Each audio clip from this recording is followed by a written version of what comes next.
హి ఓం నమ శివాయ్. ఓం నమ శివాయ్. ఓం శ్రీ భద్రకాళీ సమేత వీరభద్రస్వామిని నమో నమః. మాతృ పితృభ్యో నమః. ఆచార్య అతిథిభ్యో నమః. శ్రీమాత లలితా త్రిపుర సుందరయే నమో నమః.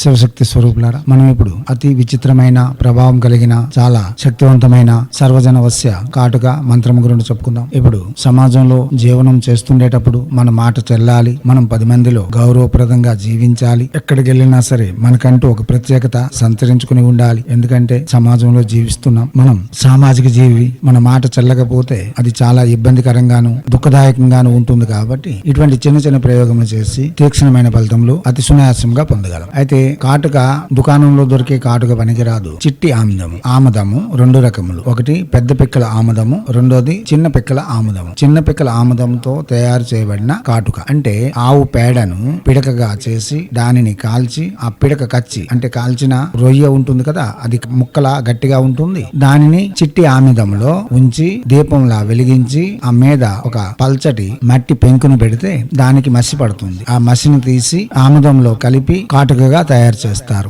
ఆ కాటుక ఈ విధానంగా తయారు చేసే వారు మీకు దొరికితే ఆ కాటుకను కొని తెచ్చుకోండి, లేదా మీరే సొంతంగా తయారు చేసుకోండి. ఆ కాటుకను ఇంట్లో ఉంచుకొని మనం ఇప్పుడు చెప్పబోయే మంత్రము 11 రోజులు రోజుకి 11 మాలలు చొప్పున చేస్తే చాలు. తర్వాత ఇదే మంత్రము ఆ కాటుకకు 16 సార్లు అభిమంత్రించి కాటుక కళ్ళకు పెట్టుకుంటే చాలు. కనిపించినంత వరకు పెట్టవలసిన అవసరం లేదు, ఉందా లేదా అన్నట్టు పెట్టుకుంటే చాలు. లేదా ముందే కాటుక సంపాదించుకొని మనం జపం ప్రారంభించిన నుండి మన ముందు ఉంచుకొని జపం పూర్తి చేస్తే అనన్య సామాన్యమైన మహిమ చూపించగలదు. దివ్యాత్మ స్వరూపులారా, అవగాహన పెంచుకొని ఇటువంటి చిన్న చిన్న ప్రయోగములు చేసి జనుల మధ్యలో ఆదరణ మరియు మాట చెల్లించుకోవడం, సమాజంలో గౌరవంగా జీవించడం మనకు అవగతం అవుతుంది. దివ్యాత్మ స్వరూపులారా, ఇప్పుడు మంత్రము ఓం హ్రీం క్రీం క్రీం హూం హూం హూం హ్రీం హ్రీం హ్రీం త్రైలోక్య జగన్మోహిని స్వాహ. మంత్రం మరోసారి ఓం హ్రీం క్రీం క్రీం హూం హూం హూం హ్రీం హ్రీం హ్రీం త్రైలోక్య జగన్మోహిని స్వాహ. మంత్రం మరోసారి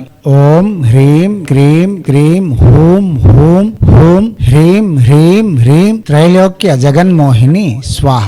దివ్యాత్మ స్వరూపులారా, ఇవి చూసేందుకు సునాయాసంగా ఉంటాయి, చేసేందుకు చాలా తీవ్రంగానే పనిచేస్తాయి. చాలా శక్తివంతమైన మహిమ కలిగిన మహామంత్రములు ఇవి. సులువుగా దొరుకుతున్నాయని సునాయాసంగా చూడవద్దు. కింద డిస్క్రిప్షన్ లో ఉండే లింక్ ని క్లిక్ చేసి కాళీమాత యొక్క ప్రసంగములను విని కాళీమాత యొక్క మంత్ర సాధనలో వస్తున్న విధానాలని ఆచరిస్తూ ఈ మంత్ర జపం చేయడం వలన మన మనోవాంఛలను తీర్చుకోగల వశ్య శక్తి ఆకర్షణ బలము మనలో పెంపొందించబడుతూ ఉంటుంది. కాగా శ్రీమాత యొక్క అనుగ్రహంతో సర్వత్ర విజయములు చేకూర. కాళీమాత యొక్క అనుగ్రహం ఉంటే కాలదోషములు కూడా తొలగి ఆనందకరమైన జీవితమును కొనసాగించగలం. దివ్యాత్మ స్వరూపులారా, చేయండి, చేసి తగ్గ ఫలితములను పొంది ఎనలేని సుఖభోగములతో ఆనందమయమైన జీవితమును గడుపుతూ హైందవ సనాతన ధర్మ ఋషులు మనకు అందించిన విద్యలు వినియోగించుకోవడంలోను భారతీయ సంస్కృతి సాంప్రదాయాలు కాపాడడంలోను మనకంటూ ఒక గుర్తింపు తెచ్చిపెడతారని ఆశిస్తూ ఎప్పుడూ మీ సేవలో రత్నశ్రీ హిందూ సేవా సమాజ్ ఆచార్య భీమసింగ్ రాయ్ కుమార్ ఆర్ ఆఫ్ నిఖిలానంద సాగర్ మహారాజ్.